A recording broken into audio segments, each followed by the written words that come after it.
Praise the lord. దేవుడు మనల్ని ప్రేమించి మనకు మరొక దినాన్ని అనుగ్రహిస్తూ వచ్చారు. అందుని బట్టి దేవునికి స్తోత్రం.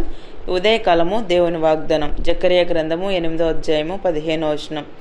మేలు చేయ నుద్దేశించుచున్నాను గనుక భయపడుకుడి. ఉదయకాలము దేవుడు మనల్ని ప్రేమించి ఈ శ్రేష్టమైన వాగ్దానాన్ని మనకు అనుగ్రహిస్తూ వచ్చారు. మేలు చేయ నుద్దేశించుచున్నాను గనుక భయపడుకుడి. ఉదయకాలం దేవుడు మేలు చేయ నుద్దేశించుచున్నాను కనుక భయపడొద్దు అని వాగ్దానం చేస్తున్నాడు అనమాట.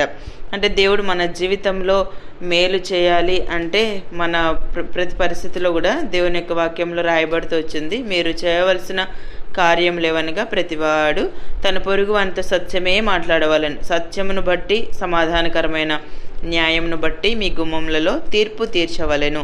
తన పొరుగు వాని మీద ఎవడును దుర్యోచన యోచింపకూడదు. అబద్ధ ప్రమాణం చేయ నిష్టపడకూడదు. ఇట్టివన్నీ నాకు అసహ్యములు. అంటే దేవునికి అయిష్టమైనవి మన జీవితంలో మనము జరగనుద్దేశిస్తే దేవుడు మన జీవితంలో మేలు చేయ నుద్దేశింపడు. ఎప్పుడైతే దేవుని మాట ప్రకారం చేయటానికి మనం ఇష్టపడతామో దేవుడు ఖచ్చితంగా మన జీవితంలో తాను అనుకున్నట్టుగా మేలు చేయ నుద్దేశిస్తాడు. అంతేకాకుండా భయపడుతున్న పరిస్థితుల్లో భయపడుకుడి అనే అభయాన్ని ప్రభు మనకు అనుగ్రహించేవారుగా ఉంటారనమాట. అక్కడున్న పరిస్థితులను బట్టి యూదా వారికి దేవుడు మేలు చేయని ఉద్దేశించుచున్నాను కనుక మీరు భయపడొద్దు అని వాగ్దానం చేస్తున్నాడు. ఉదయకాలం దేవుడు మనకు కూడా అలాంటి వాగ్దానాన్ని అనుగ్రహిస్తూ వచ్చారు, మేలు చేస్తానని.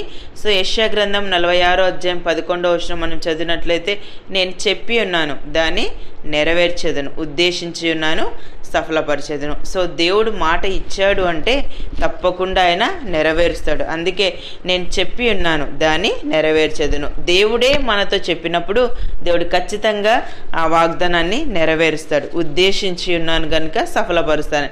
దేవుడు ఉద్దేశిస్తే, దేవుడు చెప్తే ఖచ్చితంగా నెరవేరుస్తాడు, ఆయన సఫలపరుస్తాడు కూడా. ఇర్మియా గ్రంథం 29వ అధ్యాయం 11వ వచనం మనం చదివినట్లయితే, నేను మిమ్మును గురించి ఉద్దేశించిన సంగతులను నేను ఎరుగుదును, రాబో కాలమందు మీకు నిరీక్షణ కలుగునట్లుగా అవి సమాధానకరమైన ఉద్దేశంలే గాని హానికరమైనవి కాదు. ఇదే యెహోవా వాక్కు. ఉదయకాలం దేవుడు మన జీవితంలో సమాధానకరమైనటువంటి ఉద్దేశాలు ఆయన కలిగి ఉన్నాడు.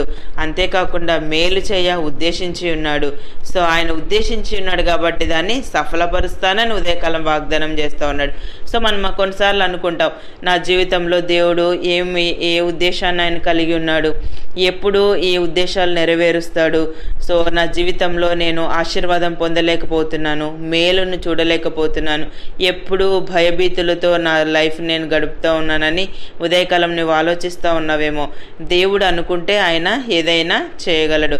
సో ఆయన మహోన్నతుడైన దేవుడు కనుక మన జీవితంలో ఆయన ఉద్దేశించిన సంగతులు రాబో కాలంలో మనకు నిరీక్షణ కలుగునట్లుగా అవి సమాధానకరమైన ఉద్దేశాలే మన దేవుడు ఆయన కలిగి ఉంటాడు. సో మనం కొన్నిసార్లు హానికరమైన వాటిని తలస్తూ ఉంటాం.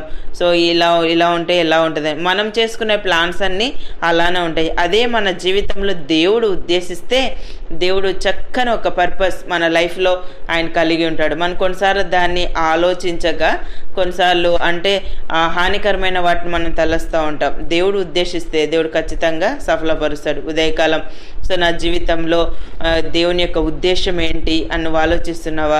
నీ భవిష్యత్తుని గురించే నువ్వు ఆలోచిస్తున్నావేమో. కొన్నిసార్లు సంతానాలేమి ఉన్నప్పుడు ఆ పరిస్థితులను బట్టి మనం ఆలోచిస్తూ ఉంటాం. ఒంటరితనంలో సో కొన్నిసార్లు అనారోగ్య పరిస్థితులు, కొన్నిసార్లు దిక్కుతోచినటువంటి సమస్యలు గుండా మనం వెళ్తూ ఉంటాం. కొన్నిసార్లు మన కొలీగ్స్ మధ్య అసమాధానకరమైన పరిస్థితులు మనం ఎదుర్కొంటూ ఉంటాం. మనం పనిచేసేటువంటి స్థలాల్లో నీవు ఎక్కడ ఉన్నా కుటుంబంలోనే అలాంటి సమస్యలను ఫేస్ చేస్తున్నావేమో. దేవుడు ఉదయకాలం అంటున్నాడు, మేలు చేయ నుద్దేశించి ఉన్నాను కనుక భయపడుకుడి. సో మన దేవుడు మేలు చేసేటువంటి దేవుడు. కొన్నిసార్లు ఏంటో ఈ శాపం నా జీవితానికి అని మనం ఆలోచిస్తూ ఉంటాం. దేవుడు ఎప్పుడు కూడా మన శాపాస్పదంగా చేయడు, ఆయన ఆశీర్వాదంగా మన జీవితాన్ని మార్చేటువంటి దేవుడు. ఎప్పుడైతే మనం దేవుని మాట వింటామో, దేవుడు చెప్పినట్లు మనం చేయగలుగుతామో దేవుడు ఖచ్చితంగా మన జీవితంలో మేలునే ఆయన చేస్తాడనమాట.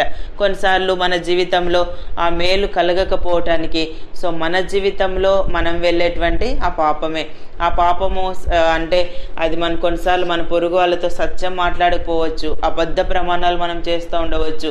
సో కుటుంబంలో అబద్ధాలు మనం చెప్తూ ఉండవచ్చు. చెప్పొచ్చు. ఒక చిన్న అబద్ధమైన దేవుడు మన జీవితంలో మేలు చేయలేడు. దేవుడు యథార్థవంతుడు, ఆయన సత్యవంతుడు, ఆయన న్యాయమైనది చేయాలని ఉద్దేశించి ఉన్నాడు. ఎప్పుడైతే మన గుమ్మంలలో వాటిని స్థిరపరుస్తామో దేవుడు ఖచ్చితంగా మన జీవితంలో మేలు చేస్తాడు, ఆయన ఉద్దేశించింది సఫలపరుస్తాడు. అంతేకాకుండా మన జీవితంలో ఆయన సమాధానకరమైన ఉద్దేశాలే కలిగి ఉన్నాడు. ఎప్పుడు కూడా హానికరమైనవి మన లైఫ్లో ఆయన తలంచాడు.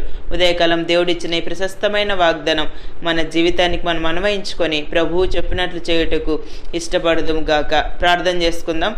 ప్రేమగల తండ్రి, మీ నామాన్ని బట్టి మీకు ఎంతో వందనాలు. ఉదయకాలం మాకు అనుగ్రహించిన ఈ ప్రశస్తమైన వాగ్దానాన్ని బట్టి స్తుతిస్తున్నాను ప్రభా. మేలు చేయ ఉద్దేశించుచున్నాను గనుక భయపడుకుడి అని సెలవిచ్చారు. ఉదయకాలం నిత్య జీవపు మాటలు వింటున్న మీ ప్రజలందరినీ కూడా జ్ఞాపకం చేసుకునండి. వారి జీవితంలో మీరు ఉద్దేశించిన కార్యాలు సఫలపరచండి అయ్యా. మీ సమాధానకరమైన ఉద్దేశంల చేత మీ బిడ్డలను మీరు తృప్తిపరిచి అన్ని విషయాల్లో సహాయపడుతూ రావాల్సిందిగా ప్రార్థిస్తూ యేసు ప్రభు నామమున ప్రార్థిస్తున్నాను తండ్రి. ఆమెన్.